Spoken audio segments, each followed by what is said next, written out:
Olá, bom dia! 9h35.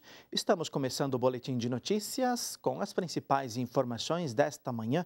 Hoje é quinta-feira, 24 de outubro de 2024. Vamos ver como está a capital paulista. Choveu bastante ontem aqui na região metropolitana de São Paulo e hoje o tempo segue instável, com possibilidade de pancadas de chuva em toda a grande São Paulo. Mínima de 20 e máxima de 31 graus. O Vaticano divulgou hoje a carta apostólica do Papa Francisco de Lex Sit Nos, que trata do Sagrado Coração de Jesus. O documento foi apresentado em coletiva de imprensa.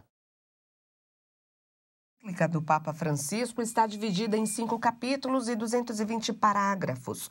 O documento trata do amor humano e divino do coração de Jesus Cristo e foi divulgado por ocasião dos 350 anos da primeira manifestação do Sagrado Coração de Jesus a Santa Maria Alacoque, em dezembro de 1673. Na encíclica, Francisco convida todos a renovar a autêntica devoção para não esquecer a ternura da fé. Enfatiza a necessidade de colocar-se a serviço e o fervor da missão.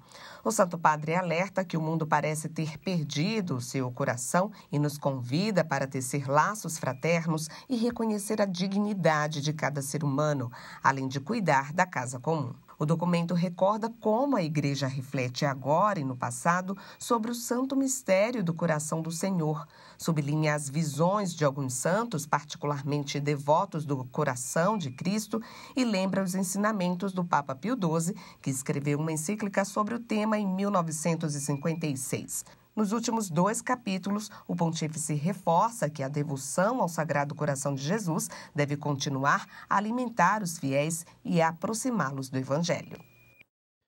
Seguimos em Roma para saber as últimas informações sobre o Sínodo dos Bispos. Bom dia, Danúbia. Bom dia a você e a todos. Entre os assuntos, os membros da Assembleia Sinodal falaram do rascunho do documento final. Estamos na meta final. Os trabalhos continuaram nos círculos menores para desenvolver os modi, ou seja, as emendas do projeto do documento final. Foram apresentadas mais de 1000 emendas. As emendas podem ser propostas de eliminação, de acréscimo ou de substituição. O papel da autoridade dos bispos também foi abordado na coletiva. The authority or the role of the bishop in the diocese. O tema referente à escolha dos bispos, como são nomeados, foi estudado no Sínodo. E sobre as conferências episcopais, o especialista do Canadá explicou. Une conférence épiscopale n'est pas autonome et ne peut pas se comporter. Uma conferência episcopal não é autônoma, não pode se comportar de maneira leve, frívola. Deve estar em comunhão com as outras igrejas e com a sede, Pedro. De Roma, Danúbia Gleiser para o Boletim de Notícias. Obrigado, Danúbia. Quase 200 casos de violência física contra crianças e adolescentes foram registrados em 2023 em todo o país. De Brasília, a repórter Gabriela Matos tem mais detalhes. Bom dia, Gabriela. Bem-vinda ao Boletim de Notícias. Bom dia, Sidney, a todos. Pois é, destes dados, cerca de 80% foram contra crianças até 14 anos dentro das próprias casas.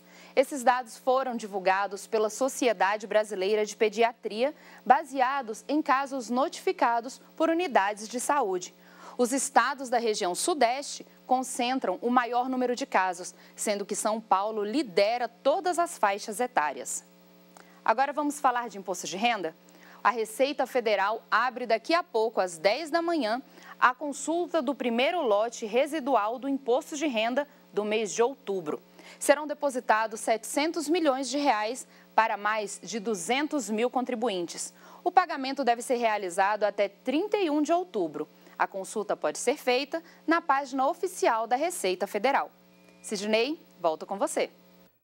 Obrigado, Gabriela. O último dia da cúpula do BRICS é destaque pelo mundo nesta quinta-feira.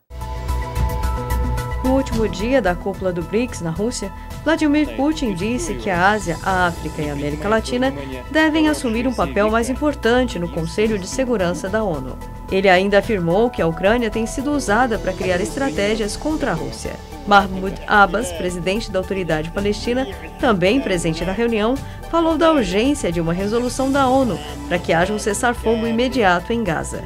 E o presidente chinês, Xi Jinping, reforçou seu apoio à entrada dos países do Sul Global no grupo do BRICS. E na Europa, Corina Machado e Edmundo Gonzalez receberam o Prêmio Zakharov da União Europeia.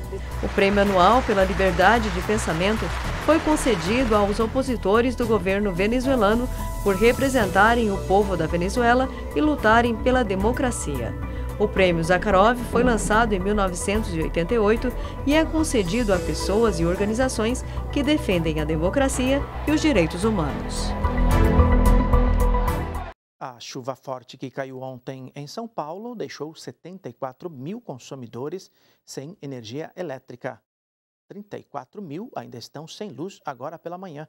A repórter Aline Mércio tem mais detalhes sobre o que fazer para reverter os prejuízos nesses apagões. Bom dia, Aline. Bom dia, Sidney, a todos que nos acompanham. Olha, no dia 11 de outubro, após as fortes chuvas, cerca de 500 mil clientes da Enel ficaram sem energia elétrica em São Paulo. Ontem, novamente, à noite, cerca de 70 mil pessoas ficaram sem luz. A empresa disponibilizou uma página com pedidos de indenização para quem for afetado pelos apagões. Mais cedo, a gente conversou com uma advogada, especialista em direito do consumidor, sobre esse assunto. Vamos conferir.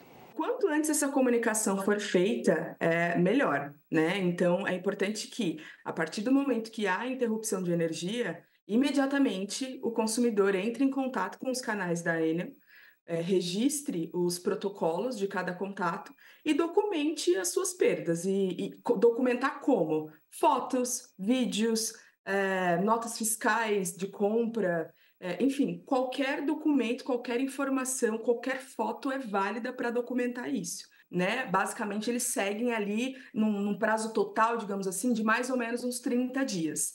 Agora, caso isso não seja resolvido, existem outros canais, né? A gente tem, por exemplo, o Procon, que auxilia bastante os consumidores nesse caminho. E, por fim, se ainda assim não for resolvido, não recebeu ressarcimento, aí cabe mesmo a ação judicial, indenização. De São Paulo, Aline Mércio para o Boletim de Notícia. Obrigada, Aline. O Instituto Nacional de Meteorologia emitiu alerta de perigo por causa de um ciclone extratropical que se aproxima do Rio Grande do Sul. Há riscos de tempestade também em Santa Catarina e parte do Paraná. Vamos acompanhar a previsão do tempo em todo o país. Quinta-feira chuvosa em grande parte do país, com destaque para o sul. E isso por causa de um ciclone extratropical que deve passar entre o Rio Grande do Sul e Uruguai. Pode haver fortes rajadas de vento entre 70 e 90 km por hora. O fenômeno deixa o tempo instável em toda a região. Uma maior concentração de chuva é esperada no litoral gaúcho e região central do Paraná e de Santa Catarina, onde pode ter raios e trovoadas. O sudeste pode ter chuva isolada em São Paulo e em grande parte de Minas Gerais. No centro-oeste, a alta umidade favorece a formação de nuvens carregadas. Pode ter temporais e queda de granizo. No norte, as instabilidades diminuem. Chove apenas no oeste do Amazonas, norte do Acre e em Roraima. Nas demais áreas vai fazer calor. E por falar em calor, no Nordeste, o sol brilha em toda a região, sem previsão de chuva.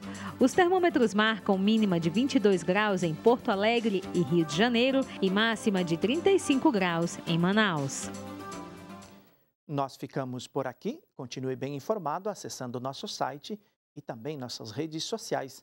O Canção Nova Notícias é às 6:45 da noite. Obrigado por sua companhia, uma boa quinta-feira para você. Nosso encontro é amanhã, neste mesmo horário, aqui no Boletim de Notícias.